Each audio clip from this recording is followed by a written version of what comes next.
principalmente su significado espiritual a la luz del Nuevo Testamento. Dice Levítico 23 del 6 al 8, y a los 15 días de este mes es la fiesta solemne de los panes sin levadura a Jehová.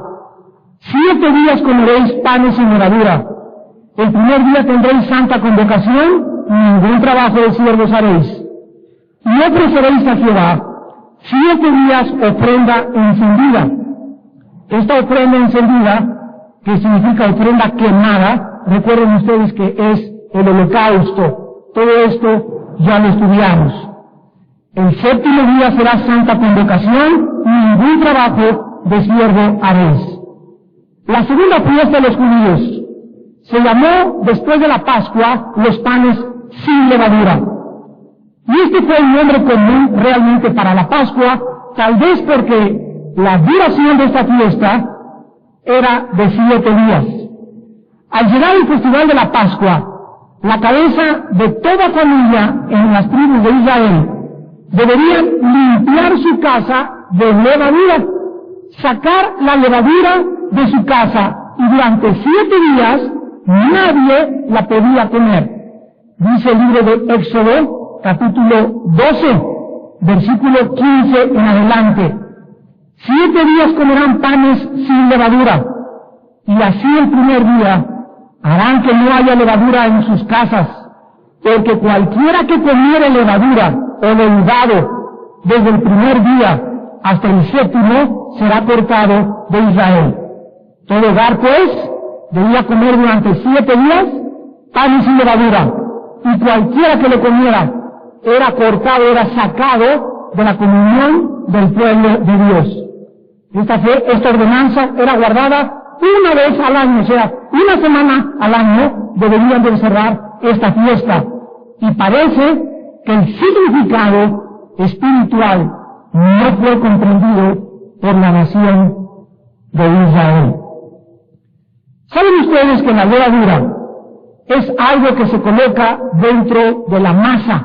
Cuando las mujeres, esto lo saben las mujeres, tienen la masa, se introduce y tiene un efecto o una acción de fermentación. Infla la masa, opera silenciosamente, secreta y gradualmente hasta que toda la masa es leudada. Por eso la frase, un poco de levadura, leuda toda la masa. El principio de la levadura se usa política y religiosamente en formas diferentes de propaganda. Por ejemplo, basta que una mentira chiquita sea introducida en un programa de televisión, en un noticiero de cualquier cadena de comunicaciones, para que infecte, contamine y el mundo entero lo acabe aceptando como una verdad. Por eso tú puedes leer el periódico de hoy en la mañana y ver una noticia que dice, bueno, ¿cómo es posible esto? Y al otro día aparece otra nota que se llama fe de ratas. Erratas, no ratas, erratas. ¿Qué significa? Nos equivocamos. La noticia de ayer no fue así, nuestra fuente de información fue equivocada, pero mientras se desmiente la noticia, ¿qué pasó? Ya infectó, ya convenció a miles o a millones de personas. Dicen que durante la Segunda Guerra Mundial, el ministro de propaganda Goebbels, de Adolfo Hitler, era el encargado de difundir mentiras a través del radio para que Europa entera creyera. Por ejemplo, cuando iban a entrar a Austria, decían, ya conquistamos Austria. Y en Austria oían la noticia y hasta se rendían al saber que ya se había propagado que Austria estaba siendo conquistada apenas por los nazis alemanes. Entonces es increíble el poder de los medios de comunicación. Como podemos un chisme que se divulgue que no haya sido cierto, tiene el efecto de la levadura, infla, opera secretamente y al ratito hace una contaminación enorme. Todas las mentiras, los chismes inflados en todas las naciones permean e influencian la sociedad, nuestra cultura, las opiniones y los conceptos diferentes, para el bien o para el mal.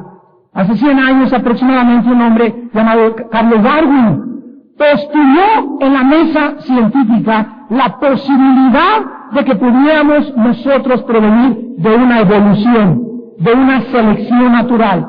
Y por ahí soltó esa filosofía, por ahí soltó esa teoría, ¿y qué hizo? Durante 100 años, un siglo entero, la humanidad lo ha creído. Y cuando no han consultado la Biblia, ni han investigado honestamente la otra parte de la verdad, no pueden ellos más que aceptar la mentira de que venimos del chango. Durante miles de años se proclamó la mentira y Hitler afirmó esta frase: si una mentira se propaga durante 25 años, se acabará aceptando como una verdad. ¿Por cuántos años los libros de historia nos han dicho que el universo tiene 15 millones de años? ¿De dónde sacaron esta cantidad de años? ¿De dónde sacaron que tenemos 25 millones de años? ¿De dónde sacaron que el hombre de Piltdown, así le llamaron, el hombre de Piltdown, el hombre de Cromagnon, el hombre de Pekín, el hombre de Neandertal, el hombre de Pithecanthropus erectus, y todos estos fraudes intelectuales, que muchos de ustedes todavía creen que son reales, y ninguno de ellos es científico, ninguno de ellos.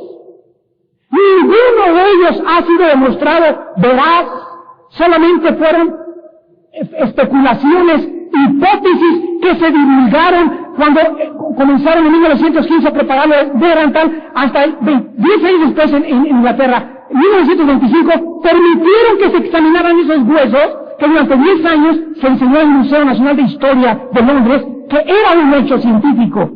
Y sin embargo era la mentira más grande del mundo. Y así vemos en las noticias que un científico esto y el otro, y que se va a clonar esto, y que los clones no tienen alma, y nos tragamos todo lo que oímos. ¿Por qué? Porque es como la levadura. Y esto es lo que significa, y lo vamos a comprobar en esta mañana espiritualmente.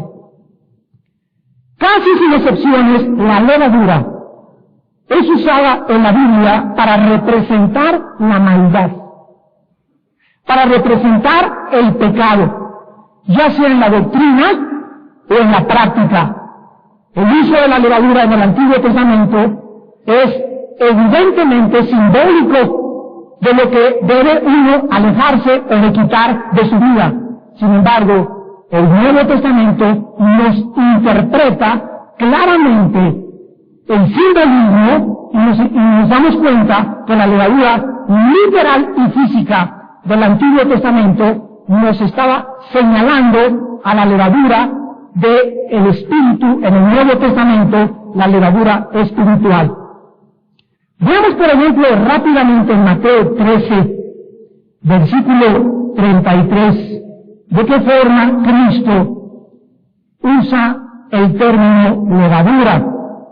Dice en Mateo 13, 33, es Jesús el que está hablando. Otra parábola les dijo: el reino de los cielos es semejante a qué. Cristo está utilizando la levadura, esta pequeña pasta que se introduce y que infla la masa, que opera secreta, gradual y silenciosamente. Cristo usa este término levadura para comparar el reino de los cielos, y dice que esta levadura la toma una mujer. Esta mujer, con la levadura en la mano, la esconde en 3 medidas de harina hasta que todo es leudado. ¿Qué significado espiritual nos está tratando Cristo de comunicar?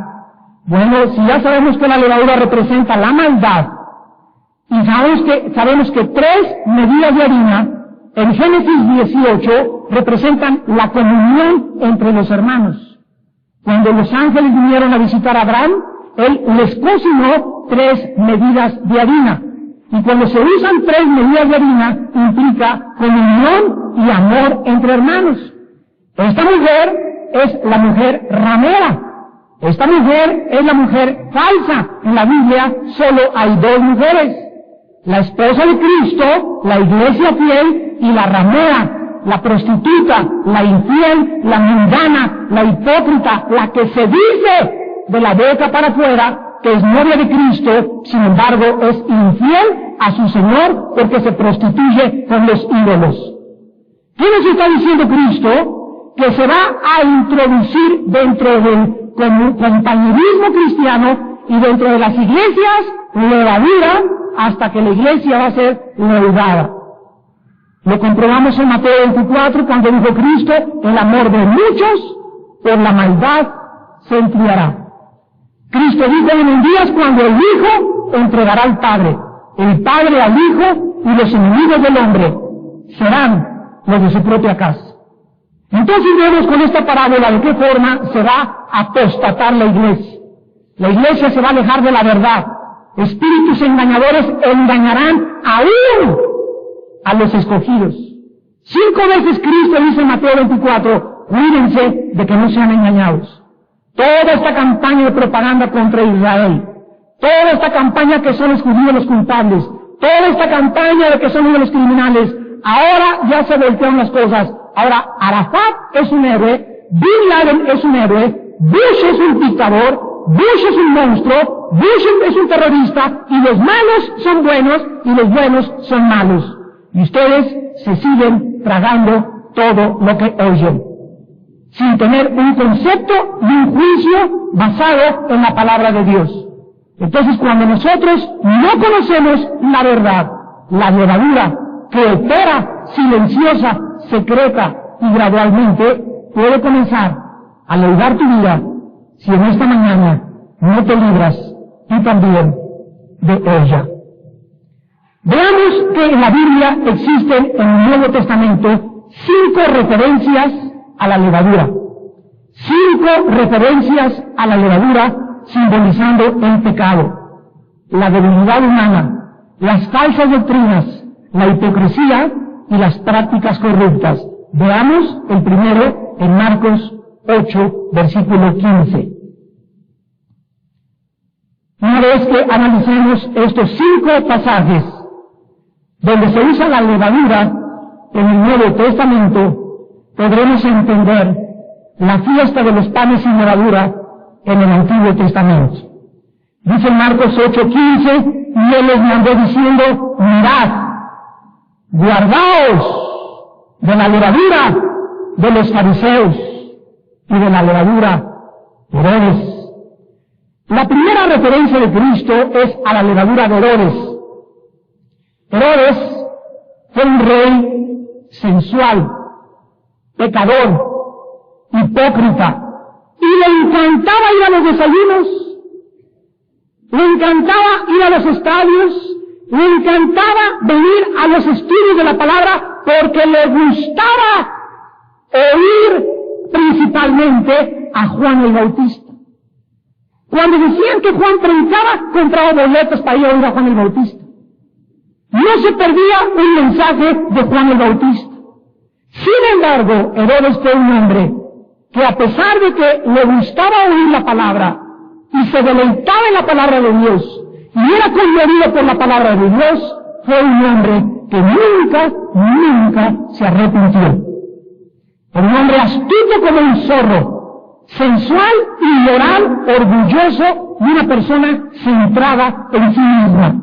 Estaba controlado por lo que se llama en 1 Juan 4 el espíritu de este mundo. Jesús, al decirnos, guárdense de la levadura de Herodes, nos estaba diciendo, guárdense del orgullo y de la mundanalidad. Guárdate de querer oír la palabra de Dios y seguir querer haciendo también lo que el mundo te dice. Guárdate de tener el domingo en la mañana la Biblia en tu mano derecha y la copa de tequila el sábado de la noche anterior. Guárdate de decir santo, santo, santo, santo y el martes acostarte con tu novio o con tu novia. Guárdate de decirle al Señor, sáname, cuando en tu vida te dice Santa Claus de la panza que tienes.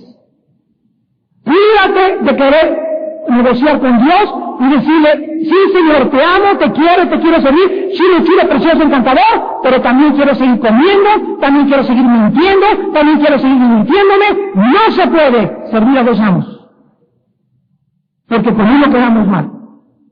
Tenemos que entender que Dios demanda de nosotros una consagración total. Dice en Santiago 4, versículo 4, oh almas adúlteras, ¿no sabéis que la amistad del mundo es enemistad con Dios? Cualquiera que se quiera constituir amigo del mundo, se constituye el enemigo de Dios. Tú no vas a poder quedar bien con tu cuñado y con tu familia y con Dios. Tú no vas a poder quedar bien en tu trabajo y también con Dios. Yo no voy a poder quedar con el gobierno ni tampoco con Dios. Tenemos que definirnos. Y este es el tiempo en que la línea es tan delgada que Dios está separando ya claramente las ovejas de los cabritos. Es el tiempo donde los corazones están siendo purificados y donde viene la oportunidad de que tú vas a demostrar si eres o no eres hijo de Dios. Y esta es la levadura de la cual tú te puedes en esta mañana librar. Porque si esta levadura del orgullo en tu vida y de que amas también la gloria de los hombres, pero también amas la gloria de Dios, está operando dentro de tu vida y va a llegar a inflar y a gobernar tu vida. Y Herodes, al final de su vida, cuando una de sus amantes, la hermana de su hermano, la esposa de su hermano, lo emborrachó el día de su cumpleaños, y su sobrina comenzó a bailarle ahí la danza de los 7 velos, con la panza y el ombligo de fuera, y comenzó ella sensualmente a traerlo a él. Llegó Herodes y le dijo al amante, dame a tu hijita, dame a mi sobrina, y te doy la mitad del reino. Y a borracho, ¿verdad?, con la copa y con todo, se fue sobre la sobrina. ¿Y qué le dijo su amante Herodes? Te doy a mi hija, pero dame la cabeza de Juan el Bautista.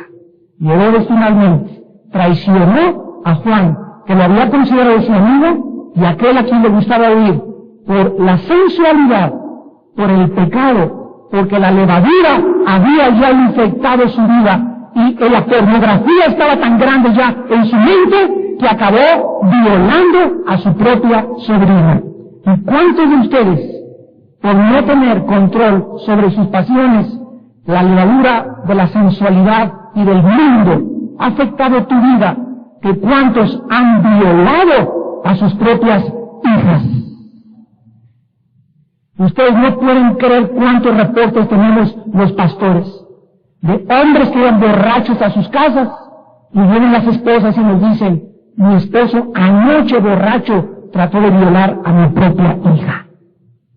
Y esta es la levadura de la que te tienes que guardar. En segundo lugar, Mateo 16. El segundo pasaje que se usa para la levadura es en Mateo 16. Y en el versículo 6 es la levadura de los saduceos. Mateo 16, 6. Y les dijo, mirad, guárdense de la levadura de los fariseos y de los saduceos.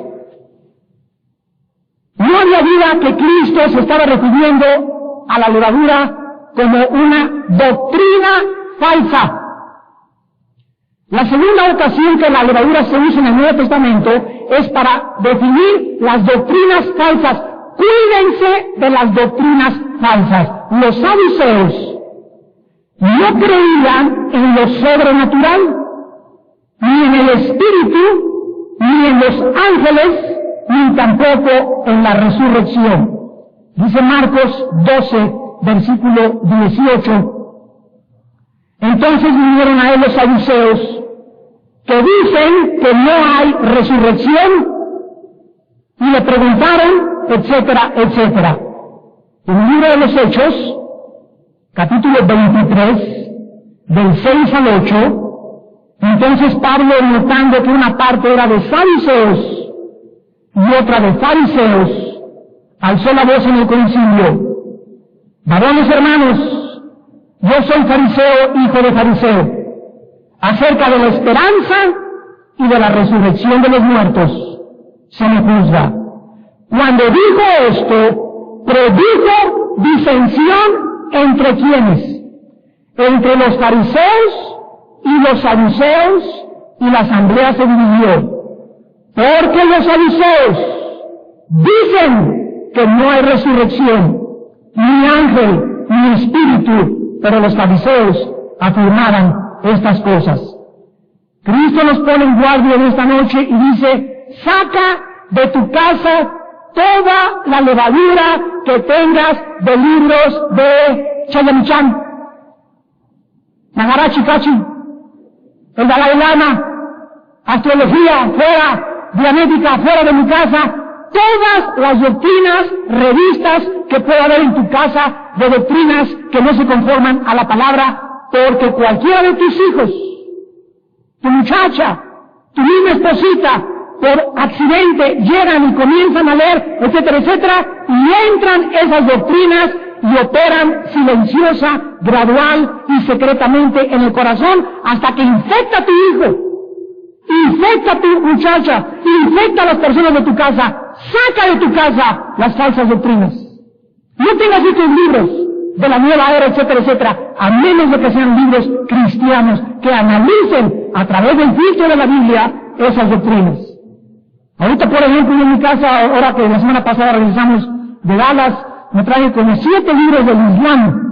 ¿Dónde los compré? En librerías cristianas. Porque me voy a documentar y quiero saber todo acerca del Islam, lo que dicen los suras, los pasajes, lo que dijo Mahoma, etcétera, etcétera, porque viene un ataque tremendo de esta doctrina en contra del cristianismo. Y tenemos que diferenciar entre los musulmanes honestos y los musulmanes extremistas para poderlos confrontar. Les doy un ejemplo. Me encontré con un musulmán que me dijo, ustedes dicen que nosotros somos extremistas y que hacemos actos terroristas cuando ustedes en la Inquisición mataron millones de personas en el nombre de su religión. Y yo le contesté y le dije, mira, hay una grande diferencia. Porque los cristianos, entre comillas, que en la Inquisición mataron a musulmanes, lo hicieron en desobediencia a lo que la Biblia manda. Pero ustedes cuando matan en obediencia al Corán. Esa es la diferencia. Ellos lo hicieron porque ni la Biblia conocía lo que decía la Biblia. Pero ustedes los extremistas lo hacen en obediencia al Corán, porque se les manda que si matan en el nombre de Alá, van a tener mujeres esperándolos en la otra vida. Como Mahoma se casó con una niña de 8 años de edad. Pero eso la gente no lo sabe. Y muchos musulmanes tampoco lo saben. ¿Y nosotros para qué nos llamó Cristo? Nosotros somos la luz. ¿Quién va a alumbrarles? ¿Quién va a alumbrar a un religioso, un musulmán, a uno de la dianética, a uno de Chayamichán? Gracias por las recetas que da usted, pero su filosofía es satánica. Bendita la nutriología y todo, pero el diablo nos ha robado y lo ha mezclado con el diablo. Entras en una tienda naturista, incienso y el diablo y dragones y meditación y yoga, y la yoga no es mala, pero mala la filosofía de la yoga. El karate no es malo, pero es mala la filosofía del karate. La nutrición y la vegetarianismo no es malo, pero es malo la filosofía que meten como levadura para leudar y cautivar tu cerebro a través de la nutrición. Ese es el pecado. Yo voy a una tienda naturista y agarro mis cosas naturistas siempre, ¿verdad? Y me dicen que, ay, ese pollito, déselo usted a su abuelita. Dice Colosenses 2:8. Mirad que nadie les engañe por medio de filosofías, huecas sutilezas, según los rudimentos del mundo y no Jesucristo. Se nos alerta la Biblia, levanta la antena. Cualquier sistema de pensamiento que oigas, cualquier doctrina, que los ovnis, que la dianética, que esto, que el otro, que por allá, que la astrología, aguas con Walter Mercado, aguas con los gurús, aguas con estas personas, bendígalos y oren por ellos, pero cuídense de sus doctrinas, porque van a actuar como levadura si te pones a ir a Walter Mercado, si te pones a leer los libros de filosofía de Chayamichán, si te pones a leer los libros de Maharaji Kachi, si crees que la dianética la puedes combinar con el cristianismo, te equivocas total y radicalmente. No hay ninguna comunión entre la dianética y la cienciología y la palabra de Dios. Ron Hubbard, el que fundó la Dianética, dijo que necesitamos una auditación, que veníamos de otro planeta, y muere en aguas internacionales porque lo buscaban 5 naciones por fraude con 17 mujeres alrededor. Me enfrenté un día a mi esposo y íbamos en San Antonio en un mall, y me encuentro un muchacho vendiendo, se puso el brinco que era Dianética, para allá para acá. Me dice, pues es que Tom Cruise es de la Dianética. Y yo dije, ¿quién es Tom Cruise? A mí que me importa que Tom Cruise sea de la Dianética o que Shirley MacLaine sea la jefa de la nueva era en California.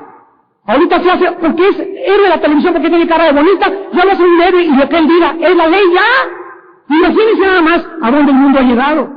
Hacemos dioses de los artistas, y porque son artistas y creen en esto, pues el futbolista fulano de tal cree en esto, pues esa es la verdad. Bueno, ¿y quién es él? Un cuate que no va a cortar una pelota y le pega de patadas. Un cuate que va con la bola aquí corriendo y mete touchdown, uno que sale con cara bonita en las películas. ¿Qué autoridad tienen ellos para poder fundamentar y decirle, síganme, yo soy el Mesías? Pero el mundo ha caído en esa mentira. Hacemos de las falsas doctrinas y de lo que cualquier persona, porque es famosa, porque tiene una plataforma de autoridad intelectual, creemos totalmente lo que él dice, pero no creemos lo que dice Jesucristo.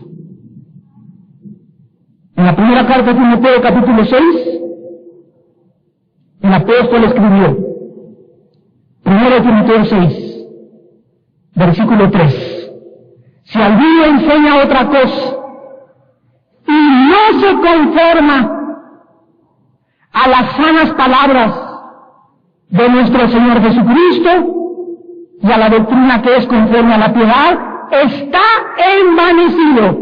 Número 1. 2. Nada sabe. 3. Delira. ¿Saben qué es delirar? Cuando una persona tiene temperaturas de 39, 40, 41 grados casi, que ya pueden atacar las meninges del cerebro, comienzan a delirar. Delirar es hablar palabras sin sentido ni coherencia lógica. Eso es delirar. Dice la Biblia que cualquier persona que no habla conforme a la Biblia está hablando cosas sin sentido que ni siquiera él sabe ni entiende. Está envanecido, nada sabe, delira acerca de cuestiones de palabras. Versículo 5, disputas necias de hombres corruptos de entendimiento, privados de la verdad, que toman la piedad como fuente de ganancia. Dice, apártate de los tales. Ahí está, saca de tu casa, apártate, no oigas, cámbiale de canal, saca la levadura de tu casa, para que puedas celebrar la fiesta con el Señor. En tercer lugar, Mateo 16. La levadura de los fariseos. En tercer lugar, versículo 6. Mirad guardaos de la levadura de los fariseos. En el 11, les dice el mismo capítulo, ¿cómo es que no entendéis que no fue por el pan que os dije que os guardasen de la levadura de los fariseos y de los saduceos? Entonces entendieron que no les había dicho que se guardasen de la levadura del pan, sino de la doctrina de los fariseos y de los saduceos. La levadura de los fariseos es la hipocresía. El Señor mismo usa el símbolo de la levadura de los fariseos como para representar la hipocresía. Los fariseos decían, pero no hacían. No practicaban lo que predicaban. Eran como los sepulcros por afuera, blancos, con cara de San Martín de Porres, pero llenos de podredumbre, hedor, maledicencia y amargura por dentro. Externamente religiosos, pero internamente llenos de maldad. La hipocresía en un creyente lo hace inflarse. Cuando un cristiano dice que es cristiano y es hipócrita, la hipocresía te hace inflarte en un falso orgullo religioso para ocultar la verdadera actitud de tu corazón. Por eso tú puedes ver cuando una persona es orgullosa inmediatamente, el orgullo está tratando de ocultar su hipocresía. Porque lo contrario al orgullo es la humildad. En cuarto lugar, en 1 Corintios 5, la levadura de Corinto. ¿Cuál era la levadura de Corinto que Dios nos alerta. Dice 1 Corintios 5, del 6 al 8, no es buena vuestra jactancia. ¿Que no saben que un poco de levadura leuda toda la masa? Limpiaos pues de la vieja levadura, para que seáis nueva más, sin levadura como sois, porque nuestra Pascua, que es Cristo, ya fue sacrificada por nosotros. Así que celebremos la fiesta, no con la vieja levadura, ni con la levadura de malicia y de maldad, sino con panes sin levadura, de sinceridad y de verdad. La levadura de Corinto era la levadura de malicia y de maldad. De tener en sus corazones malicia, porque la diferencia entre la malicia y la maldad es que la malicia es la idea del mal. Hay personas que ya son mal pensadas. Hay hombres que no pueden ver una mujer sin comérsela con los ojos. ¿Por qué no pueden? Porque hay malicia en el corazón. La maldad es hacer aquello que tu corazón malicioso te lleva a cabo, proceder a la acción. Los líderes de la iglesia de Corinto estaban atravesando un problema.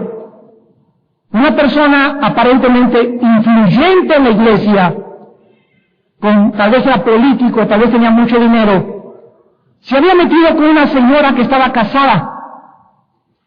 Y los líderes de la iglesia lo supieron y no quisieron hacer nada al respecto, sino que cada vez que llegaba este señor, pásele, señor Pompidou, siéntese aquí, como no, tal vez, porque esta persona de influencia daba unos diezmos muy grandes a la iglesia, o a lo mejor fue la persona que les puso el techo de la iglesia, y los líderes de la iglesia se prostituyeron, se vendieron al dinero de los diezmos de esta persona influyente.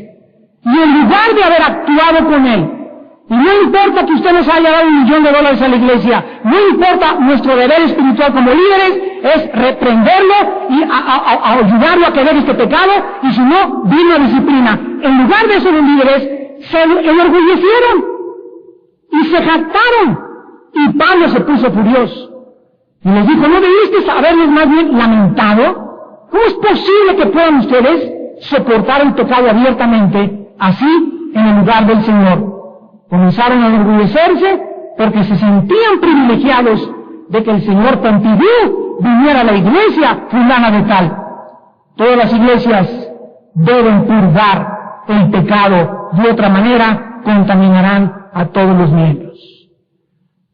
Yo casi es cada día menos y menos iglesias que escuchamos que corrieron a una familia o a un señor. Tengo como 5 o 7 años que no oigo que una iglesia o un pastor me diga, tuvimos que expulsar a tal persona, porque ahora se ha confundido la misericordia con la disciplina.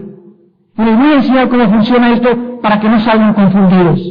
Si en una iglesia los pastores descubren que el señor fulano de tal vive en adulterio, porque la esposa vino a reportarlo, o porque están enterados que lo vieron anoche en tal parte con una mujer que no era su mujer en el coche, nuestro deber es, ven para acá, hermano, hay esto, ¿qué hay? Si es cierto, él contesta, he pecado, le he fallado a mi esposa, le he fallado a mis hijos, ayúdenme. ¿Sabes qué? Ven para acá, y lo abrazamos, y lloramos con él, y le prometemos que vamos a hacer todo lo posible para levantarlo, porque el hombre está arrepentido. Porque la iglesia es un hospital, una muchacha se embaraza, ven para acá, te vamos a ayudar a salir con tu pancita, y vas a tener a tu hijo, y es cuando más amor le debemos darle a la muchacha, en lugar de marcarla y correrla. Si está arrepentida. Pero si el hombre llega y se burla de nosotros, y sigue con la amante, y pasan 2 meses, y sigue con la amante, y viene a la iglesia, y nosotros no hacemos nada, nos hemos vendido a sus diezmos. Estamos prostituyendo nuestro ministerio, porque Dios nos manda a los líderes claramente, Romanos 16, Tito capítulo 2, que hay disciplina en la iglesia y que hay miembros que tienen que ser sacados de la comunión de la iglesia. Llegó un muchacho a la iglesia, como ustedes dicen, en el centro cívico, y anduvo con una muchacha, anduvo como con 7 muchachas, se metió como con 4 sexualmente, y lo descubrimos, ¿sabes una cosa? ¡Fuera de la iglesia! ¡Ay, no tiene misericordia! El que no tiene misericordia eres tú por las niñas. Porque vienes a ayudar a cuanta niña te encuentras aquí. Y este lugar no es un burdel, no es un centro de prostitución, no es una discoteca. Es una casa donde la sangre de Cristo nos limpia de nuestros pecados. Y tenemos que actuar así. Entonces, no hay cuestión de misericordia aquí. Si la persona acepta, el muchacho, perdóneme, ya quiero cambiar mi actitud, lo ayudamos. Pero nadie puede burlarse de Dios. Si tú vas con el doctor, quiero que me cubre, y sales del hospital y te quita las vendas, y el doctor te ve, te va a decir el doctor, ¿por qué vienes a mi consultorio a decirme que te vende, y te sales y te quitas la medicina, y tiras a la basura la medicina que te doy? Tú te estás burlando de mí, búscate otra persona, yo vengo para ayudarte, no para que te burles de mí. Hermanos en Cristo, cuidémonos de la levadura de la hipocresía, de la maldicia y de la maldad en nuestro corazón. En quinto y último lugar, Gálatas 5:9. Gálatas 5:9. La levadura del legalismo.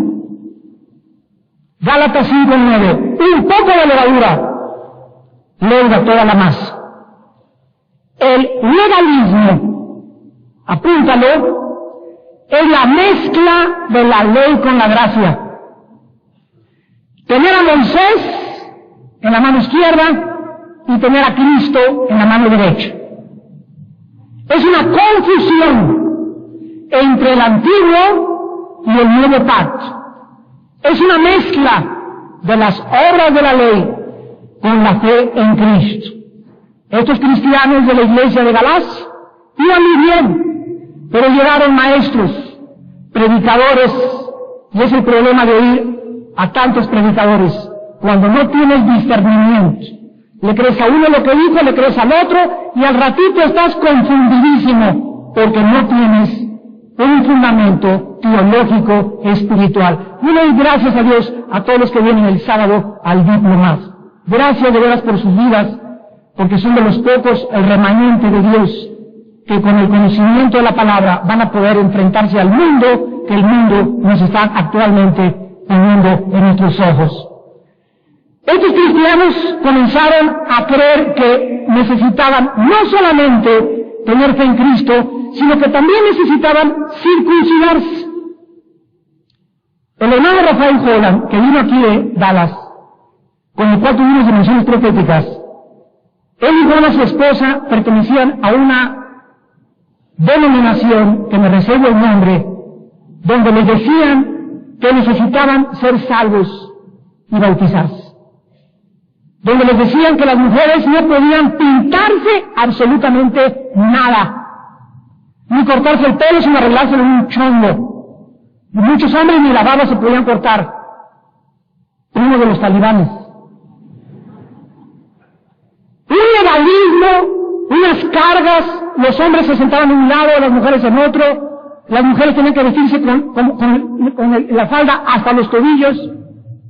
En muchas iglesias también se les comenzó a enseñar que en el día de la luna de miel no pueden tener relaciones por si venía Cristo. Y que además vestidos para que el rato no los agarrara desnudos. Esto es absolutamente cierto. ¿A qué grados ha llegado la iglesia al legalismo? Ahora, actualmente tú puedes decir, bueno, estas son ahora sí que muchas exageraciones, pero yo sigo oyendo actualmente todavía rumores de que por ahí, ¿verdad?, que ahora los cristianos necesitamos celebrar la Pascua, los cristianos necesitamos guardar el sábado, y otra vez están tratando de regresarnos a la ley. Y la Biblia establece claramente en Colosenses 2, 16 y 17, Hebreos 8, 9 y 10, que las cosas que eran fiestas, que eran rituales, que eran sabbats, que eran lugares para el pueblo judío, tienen una completición, tienen un cumplimiento, tienen una esencia en la persona de Cristo, y que ahora yo, al tener a Cristo, celebro la Pascua no por obligación, celebramos el Sukkot no por obligación, celebramos y brincamos no por obligación, sino porque la ley de Dios ha sido escrita en mi corazón, y lo que hago lo hago para agradar a Dios y voluntariamente, no porque tenga que guardar el sábado, porque cuando se impone tienes que guardar el sábado, te están diciendo, escúchame cristiano, te están diciendo, regresa a la ley. Y esto es la levadura del legalismo. No Muchos cristianos habían sido salvos por fe, pero querían regresar a las obras de la ley. Querían volver a circuncidarse, guardar el sábado, guardar los días, guardar los meses, guardar los años, las antiguas ceremonias que habían quedado obsoletas con la venida y el sacrificio de Cristo en la cruz del Calvario. Veámoslo en Colosenses 2, 16 y 17. La palabra de Dios es transparente y cristalina como el agua pura. Dice Pablo a la iglesia de Colosas en el capítulo 2, versículo 16 y 17, por tanto, nadie los juzgue en comida o en bebida. Si eres vegetariano, gloria a Dios. Si te gusta la carne de puerco, gloria a Dios. Nada más que si te gusta la carne de puerco, recuerda que si tienes más de 40 años, y aunque te guste, y aunque no te es prohibido comer carne de puerco, sin embargo, no debes hacerlo por motivos de salud. Un muchacho de 20 años puede comerse 4 tacos de carnitas a la semana, un hombre de 50 años no puede comerse ni 2 tacos de carnitas a la semana. Porque la diferencia entre el muchacho y él es el colesterol y la edad y el poder de asimilar el colesterol en la sangre. Todo eso es permitido. ¿Puedo comer puerco? Sí. ¿Camarones? Sí. ¿Avestruces? Sí. ¿Alacranes? Sí. Pero no es si puedo, sino si debo hacerlo. Entonces vean cómo está la ley. Nos es permitido todo, pero no nos es debido todo. No te preguntes si puedo, sino pregúntate si debo hacerlo. Pues puedo yo comer tacos de carnitas, no, porque ya paso los 40, ¿verdad? A los 45, 46 y me va a afectar mi colesterol y mi sangre. Entonces, ¿qué va a pasar con mi organismo? Violo a Dios, porque mi cuerpo es templo del Espíritu Santo. Pero si alguien viene y me dice, tú tienes que ser vegetariano, cuídate que nadie te juzgue en esto. Cuídate que nadie te ponga leyes, ni tampoco en días de fiesta, luna nueva o Shabbat, días de reposo. Cuando alguien llegue y me dice, tú tienes que guardar el sábado, le voy a contestar, ¿te gano? ¿Por qué? Porque yo guardo los 7 días de la semana. Los 7 días para mí son Shabbat, los 7 días son santos, los 7 días son de reposo, porque Cristo me ha dado el reposo a través de mi fe. Hebreos capítulo 4. Así que si tú me vienes a juzgar de que yo no guardo el sábado, y que tú eres más santo y más cumplidor de la ley, es que ahora ya no cumplimos a Dios y agradamos a Dios por la ley, ahora yo cumplo el día de reposo. Lo que era un día para los judíos, son 7 días para nosotros los cristianos. Cuídense que nadie venga y no les diga, no pongas árbol de Navidad, porque es satánico, porque tiene su origen en Babilonia. ¿Sabes una cosa? Los pinitos los hizo Dios y no hay ninguna maldición, maldito el que es colgado en un árbol, no el árbol es santo, y el árbol es usado en el Salmo 1 como el hombre de Dios que medita día y noche en la palabra de Dios. Entonces, si yo pongo un arbolito y pongo esferas, a mí no estoy adorando a nadie, las esferas no tienen cara de San Cayetano ni de Santa Catalina, y pongo tampoco ningún símbolo, sino que es solamente un símbolo de la Navidad que yo no adoro. Y si yo lo quiero guardar, no hay ningún problema. Si tú no quieres guardar la Navidad, y alguien te dijo que eres más santo por no poner árbol, no lo pongas. Tan sencillo como eso, Romanos 14, apúntalo. Cada quien esté convencido en su propia mente. Unos dicen que se debe comer verduras, unos dicen que hacer esto, unos días guardan los días, otros no. Dice Pablo, cada quien esté convencido en su mente. Si tú estás convencido de que no debes guardar la Navidad, no la guardes. Pero si alguien viene y te dice que vas a pecar más, o vas a ser más santo, o vas a agradar más a Dios por no guardar la Navidad, te equivocas, porque el reino de Dios es gozo y paz en el Espíritu Santo. Hay personas que no guardan el árbol de Navidad y están así toda la Navidad. Ni esferas, ni árbol, ni su casa es armonía, falta de paz, gritos y sombrerazos, pero no tiene arbolito. Y hay otros que lo guardan y jingle away, silent night, holy night. Hay gozo, hay tranquilidad, el espíritu navideño está en su casa, Jesús está en su casa.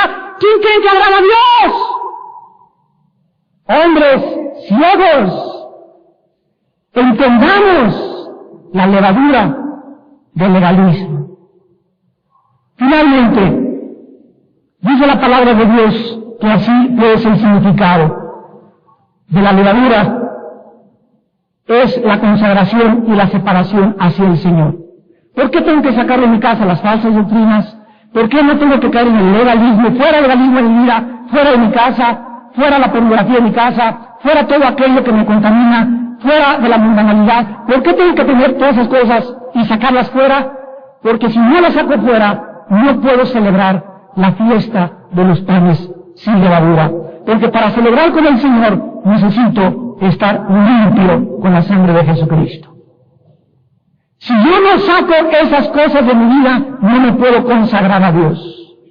Tú no puedes ir a Dios con tu suciedad, con tu impureza, con tus mentiras, con tu falsedad, con tu legalismo, y tratar de que seas aceptado por Dios. No tengo originalidad, no como carne, no hago esto, no hago bla bla bla bla, pero dentro de ti no hay amor, no hay gozo, no hay paz, no hay paciencia, no hay dominio propio, no hay fruto del Espíritu, porque sigues creyendo que a Dios le agradas con las cosas externas que tú no haces. Porque te vistes hasta las rodillas, porque no traes pintura, porque no traes aretes, porque no traes ningún adorno, porque te vistes austeramente, porque te vistes con un cuello todo roto, y crees que así agradas a Dios. Oye, ¿cuál es la cara de la santidad? Cuidémonos de juzgar la santidad por cómo se viste la gente. Ahí viste esa hermana, se viste como parece campanita parece estar en Navidad. Y la hermana pues tiene un año que se convirtió, es una prostituta que viene de aquí en un centro, en una zona roja de Tlalnepantla, no sabe cómo pintarse todavía, tenemos que ayudarla. Pero ella es hija de Dios, ha sido lavada, ha sido santificada, y si en el rapto se va con nosotros. Tengamos cuidado como juzguemos a la gente, porque Dios ve el corazón. Nosotros debemos de santificarnos, porque es lo que nos habla, los panes sin levadura. Separarnos de todo lo que nos puede inflar, corromper y consagrarnos al servicio al Señor. Despidándonos en oración.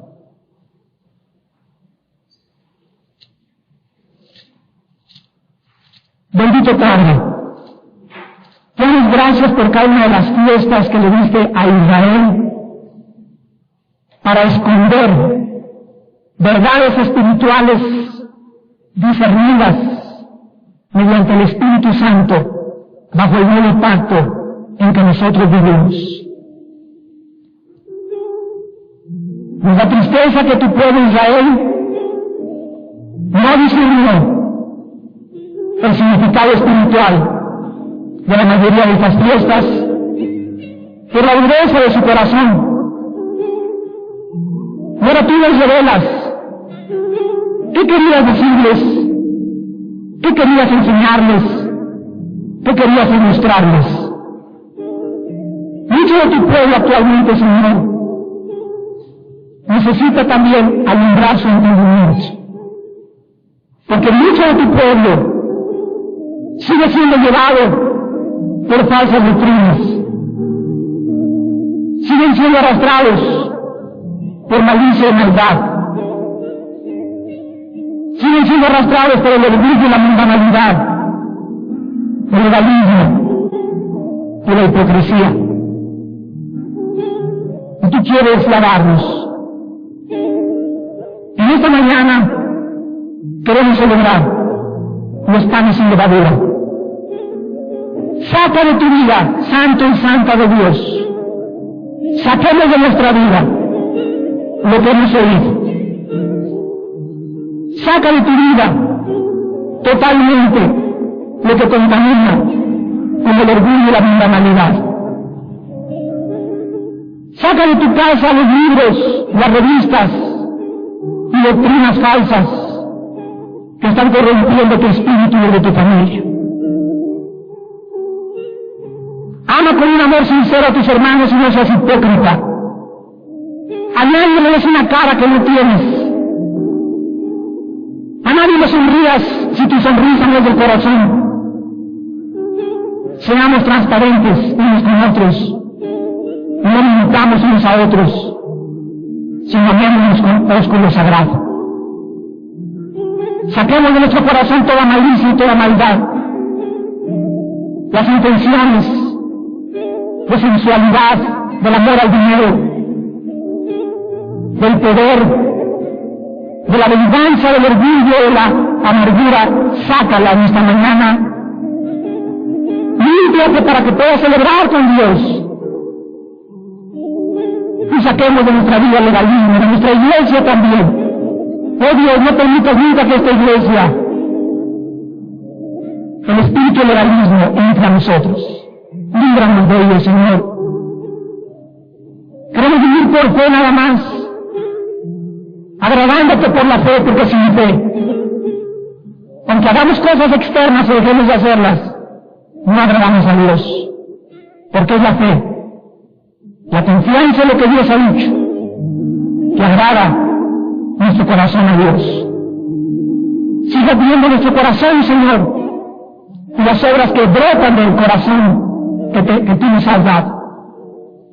Y te pedimos, Señor, que nos purifiques en esta mañana y nos limpies, porque nadie puede celebrar sin antes